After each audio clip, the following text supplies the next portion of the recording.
जय श्री कृष्णा, राधे राधे। लक्ष्मी नारायण की कृपा आप और आपके परिवार पर बनी रहे। आपका दिन शुभ और मंगलमय हो।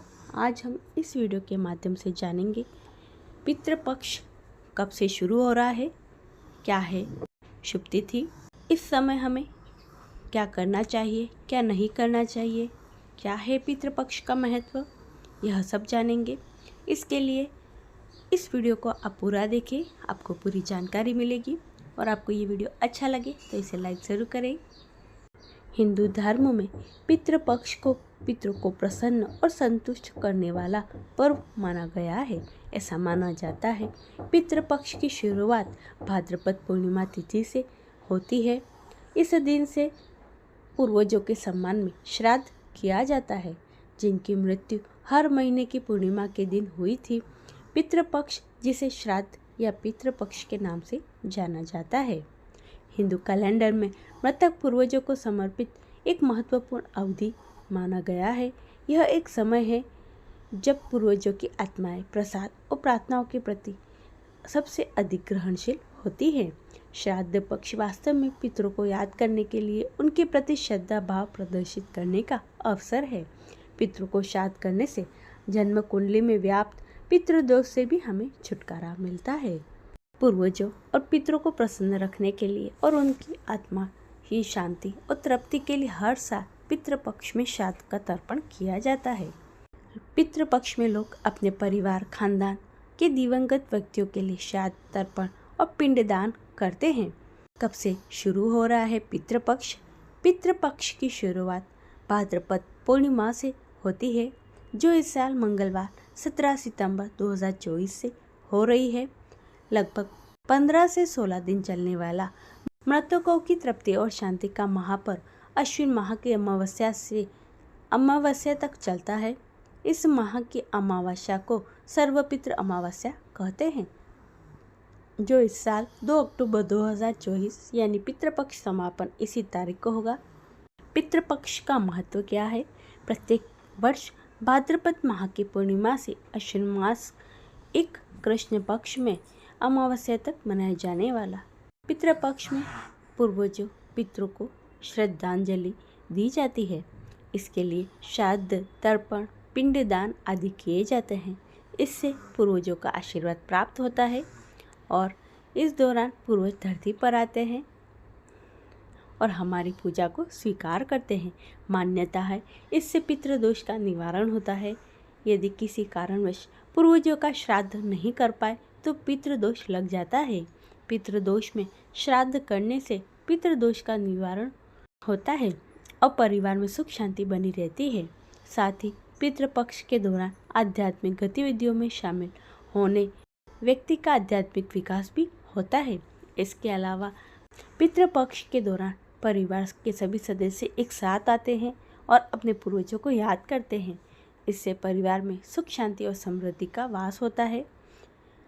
पितृपक्ष की शुरुआत 17 सितंबर 2024 से हो रही है और इसका समापन 2 अक्टूबर 2024 को होगा। श्राद्ध की सभी तिथि 17 सितंबर को पूर्णिमा श्राद्ध, 18 सितंबर को प्रतिपदा श्राद्ध, 19 सितंबर को द्वितीय श्राद्ध, 20 सितंबर को तृतीय श्राद्ध, 21 सितंबर को चतुर्थ श्राद्ध, 22 सितंबर को पंचमी श्राद्ध, 23 सितंबर को षष्ठी श्राद्ध, 23 सितंबर को सप्तमी श्राद्ध, 23 तारीख को षष्ठी और सप्तमी का श्राद्ध एक ही दिन है। दोनों तिथियां एक ही दिन पड़ रही हैं। 24 सितंबर अष्टमी श्राद्ध, 25 सितंबर नवमी श्राद्ध, 26 सितंबर दशमी श्राद्ध, 27 सितंबर एकादशी श्राद्ध, 29 दिसंबर द्वादशी श्राद्ध, 29 सितंबर मगा श्राद्ध, 25 सितंबर नवमी श्राद्ध, 26 सितंबर दशमी श्राद्ध, 27 सितंबर एकादशी श्राद्ध, 29 सितंबर द्वादशी श्राद्ध, 29 सितंबर मगा श्राद्ध, 30 सितंबर त्रयोदशी श्राद्ध, 1 अक्टूबर चतुर्दशी श्राद्ध, 2 अक्टूबर अमावस्या श्राद्ध।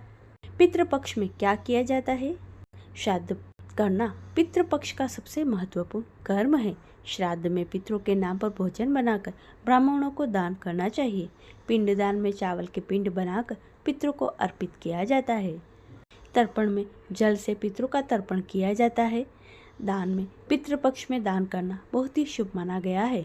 शास्त्रों का पाठ पितृपक्ष में शास्त्रों का पाठ करने से पितरों को शांति मिलती है। पितृपक्ष में क्या नहीं करना चाहिए? मांसाहार। पितृपक्ष में मांसाहार से बचना चाहिए। पितृपक्ष में शराब अन्य नशे सेवन से दूर रहना चाहिए। पितृपक्ष में किसी से झगड़ा नहीं करना चाहिए और पितृपक्ष में अशुद्ध कार्य नहीं करने चाहिए। पितृपक्ष में तर्पण जरूर करें। पितृपक्ष में पितरों की शांति प्रसन्नता के लिए प्रतिदिन तर्पण जरूर करना चाहिए। लेकिन जिनके माता पिता जीवित हैं वे श्राद्ध कर्म करते हैं तो ऐसे लोगों के लिए तर्पण नियम लागू नहीं होता है। जिनके माता पिता श्राद्ध कर्म करते हैं वे लोग प्रतिदिन सुबह अपने पितरों और इष्ट देव का ध्यान करते हुए सूर्य देव को जल अर्पित करें। जिनके माता पिता जीवित नहीं हैं या दोनों में से एक नहीं है तो ऐसे लोग पितृपक्ष में प्रतिदिन दक्षिण दिशा की ओर मुख करके तर्पण करें। तर्पण हमेशा जल में दूध और तिल मिलाकर करना चाहिए। पितृपक्ष में प्रतिदिन सुबह और शाम के समय पितरों के नाम से एक दीपक दक्षिण दिशा के मुख करके जलाना चाहिए। मान्यता है ऐसा करने से दक्षिण दिशा में पितृ पृथ्वी लोक पर अपने वंशजों के यहाँ आते हैं। पितरों का श्राद्ध कर्म करते समय दक्षिण दिशा की मुख की ओर अपने पितरों का आह्वान करना चाहिए। पितृपक्ष के दौरान प्रतिदिन पूरे घर में अच्छे से साफ सफाई करनी चाहिए और मुख्य द्वार पर सफाई करनी चाहिए। शुद्धि के लिए गंगा जल का छिड़काव करें। ऐसा करने से घर में सकारात्मक ऊर्जा का संचार होता है और नकारात्मक ऊर्जा दोषों से मुक्ति मिलती है। साथ ही पितृदोष समाप्त हो जाता है। इस समय श्राद्ध करने का सबसे उत्तम समय है। शास्त्रों के अनुसार पितृपक्ष में सुबह और शाम के समय देवी देवताओं की पूजा की जाती है और पितरों की पूजा के लिए दोपहर का समय माना गया है। पितरों की पूजा के लिए सबसे उत्तम समय 11:30 से लेकर 12:30 तक रहेगा। यह सबसे उत्तम समय है। इसके लिए आपको पंचांग में अभिजीत मुहूर्त देखने के बाद ही श्राद्ध कर्म करना चाहिए। श्रद्धा के साथ श्राद्ध के कार्य करें, इसे ही श्राद्ध कहते हैं। जिस दिन श्राद्ध कार्य करते हैं उस दिन ब्राह्मण को भोजन जरूर कराएं, साथ ही दान दक्षिणा दें।